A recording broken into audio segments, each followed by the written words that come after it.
face du chef de file de l'opposition politique de ce mardi n'avait rien d'alléchant, juste une occasion de fustiger la majorité une fois de plus. C'est le constat de nos reporters ce matin sur les lieux. Mesdames, Mesdemoiselles, Messieurs, bonsoir. Merci de suivre l'actualité sur Canal Vinquera. Le chef de file de l'opposition n'a pas manqué à son traditionnel point de presse ce mardi. Face aux journalistes sans objet précis, l'opposition a tout simplement appelé la majorité au réveil pour la sauvegarde du pays des hommes intègres. Le point avec Jonas Tondé et Odette Zongina. Le gouvernement doit se réveiller est l'essentiel du message apporté aux hommes de médias ce matin à l'occasion du traditionnel point de presse du chef de file de l'opposition politique burkinabé.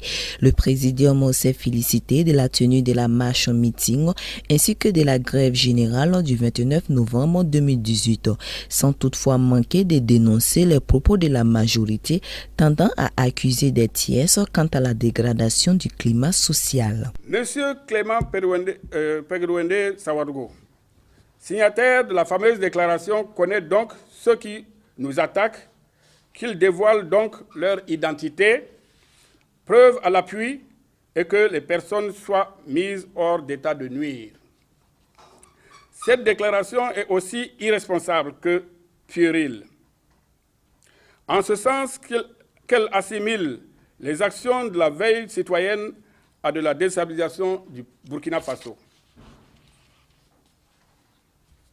En cette période où tous clament la nécessité de l'unité nationale, c'est regrettable que la majorité jette ainsi en pâture tous ceux qui ne partagent pas ces points de vue. Mesdames et messieurs les journalistes, tout en assumant son rôle de critique, l'opposition politique appelle le gouvernement à privilégier au préalable l'unité nationale et à travailler à construire le pays dans la paix et dans la sécurité. Pour la 8e fois consécutive, la soirée de louange du groupe Azaf de la première église des Assemblées de Dieu de la Padoue a tenu toutes ses promesses. Ce fut une soirée riche en couleurs. Retour sur cet événement avec Moïse Kinda.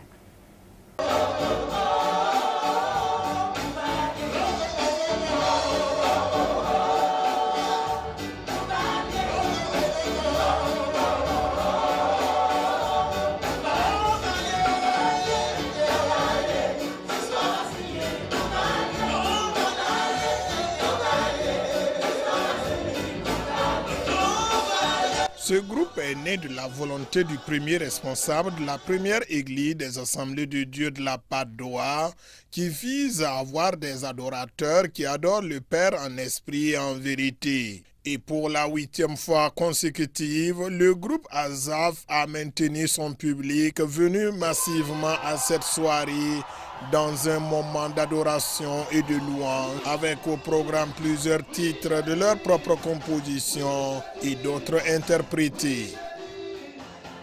Je suis vraiment heureux, très content pour cette 8e édition qui a été vraiment un succès. On avait le projet, on préparait tout doucement, mais le Seigneur vraiment a étendu sa main et nous avons pu réaliser cette 8e édition.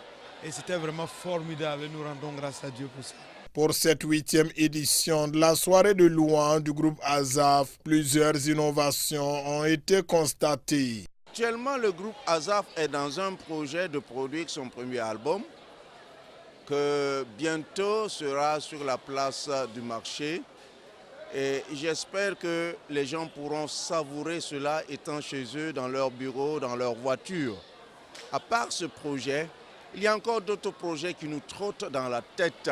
C'est de voir comment nous pourrons améliorer et amener d'autres initiatives pour que la jeunesse ou la nouvelle génération montante puisse également épouser l'idée de l'adoration et que nous puissions avoir plusieurs niveaux d'adorateurs, du bas âge à l'adolescence, aux adultes, pour que toute la famille du Seigneur Jésus-Christ soit une vraie famille d'adorateurs.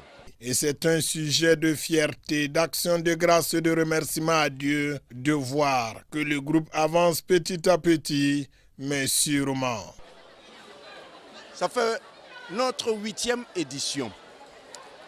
Et je sens que le petit qui est né il y a 8 années passées est en train de pousser des dents et est en train de prendre un peu de la maturité.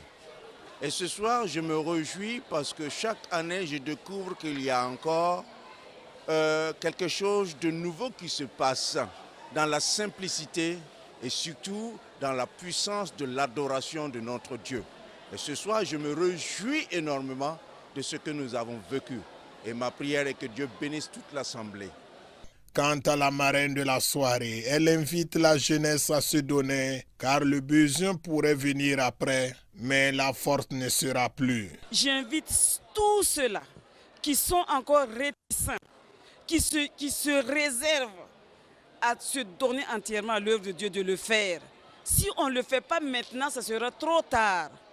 Il faut qu'on se lève, le peuple de Dieu, les enfants de Dieu, et qu'on se batte pour avoir la victoire. Il faut que les jeunes s'y mettent entièrement et donnent toute leur vie à l'œuvre de Dieu. J'invite les jeunes des autres églises à faire la même chose.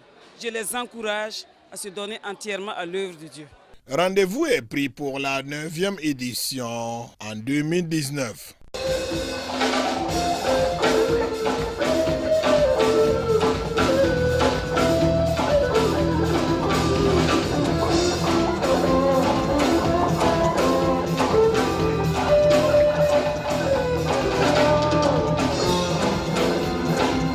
Nous restons toujours dans cette page ecclésiastique et nous vous en avions parlé dans notre édition d'hier. La semaine internationale de prière de Bingo a refermé ses portes sur des notes de satisfaction samedi dernier. Retour sur la cérémonie de clôture avec Yannick Kaboré et Odette Zongina. Si ce n'est de rendre grâce à Dieu. À l'instar de Suzanne Zongo, ce sont plus de 15 000 personnes qui ont pris part à cette 18e édition de la Semaine des prières internationales de l'église locale de Jérusalem de Bingo. C'est dans une joie totale que